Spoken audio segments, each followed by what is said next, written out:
Kwa mujibu wa shirika la habari la Al Jazeera, kundi la wanamgambo la Iraki linaloungwa mkono na Iran, Kataibu Hezbollah, limetoa onyo kali kuwa litaingia kwenye vita kamili endapo Irani itashambuliwa, likitangaza wazi kuwa litaunga mkono Tehran kijeshi iwapo mzozo utazuka.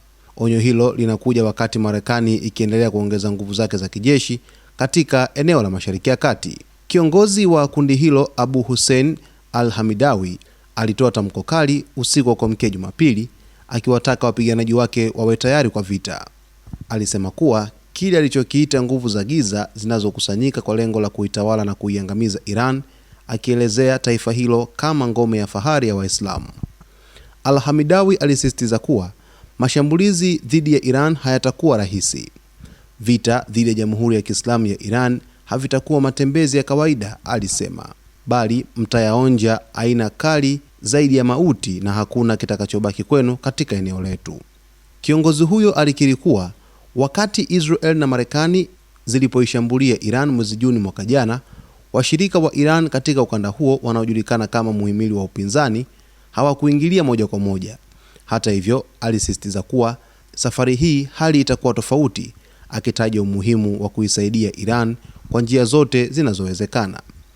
Kataibu Hezbollah ni miongoni mwa makundi makubwa ndani ya jeshi la wananchi la Iraq, PMF, lililoanzishwa mwaka 2014 ili kupambana na kundi la kigaidi la ISIL au ISIS. Wakati huo huo, waziri wa mambo ya nje wa Marekani Marco Rubio amemuhimiza waziri mkuu wa Iraq Mohamed Shia al-Sudan kujitenga na Iran.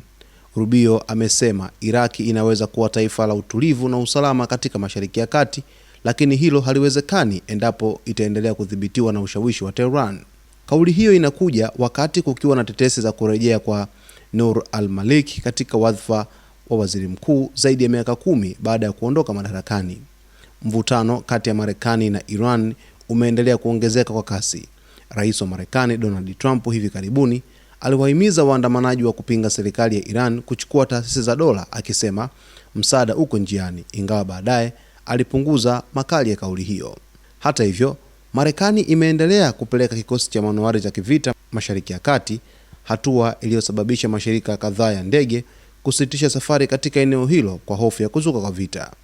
Kwa upande wake, Irani imesisitiza kuwa itajilinda kikamilifu dhidi ya shambulio lolote. Msemaji wa Wizara ya Mambo ya Nje wa Iran amesema jeshi la nchi hiyo litajibu kwa nguvu zote endapo uhuru wa taifa hilo utakiukwa. Kundi la Kataibu Hezbollah la nchini Iraq limeapa kushirikiana na taifa la Iran endapo tu Irani itaweza kushambuliwa na Marekani, na kiongozi wao ametangaza taarifa kupitia vyombo mbalimbali vya habari huko nchini Iraq, akieleza kwamba endapo tu Marekani itachukua hatua kamili, basi wanajeshi wake, basi wanamgambo wake wanatakiwa wawe tayari kwa ajili ya kuanza vita moja kwa moja kupambana na taifa la Marekani. Mtazamaji, kwa muktadha wa kawaida tu inaonekana kwamba vita ya sasa hivi endapo itaanzishwa na Marekani katika ukanda wa Mashariki ya Kati, basi haitakuwa vita ndogo, itakuwa ni vita kubwa ambayo itakuwa ni ya kutisha katika ukanda wote wa Mashariki ya Kati, ambapo hofu kubwa ni inaelekezwa kwa raia ambao hawana hatia, huku mataifa hayo yakijiandaa vilivyo kwa kuandaa silaha za kutisha, silaha za hatari ili kuweza kupigana.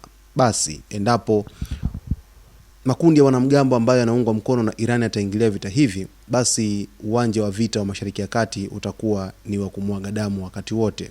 Huku Wahuthi kutoka pale nchini Yemen wamekwisha toa taarifa nao kwamba wataisaidia Iran endapo vita vitaanzishwa. Kwa taarifa zaidi, mtazamaji wetu, basi ni kusihi uweze kusubscribe channel yetu, kulike, kucomment pamoja na kushare.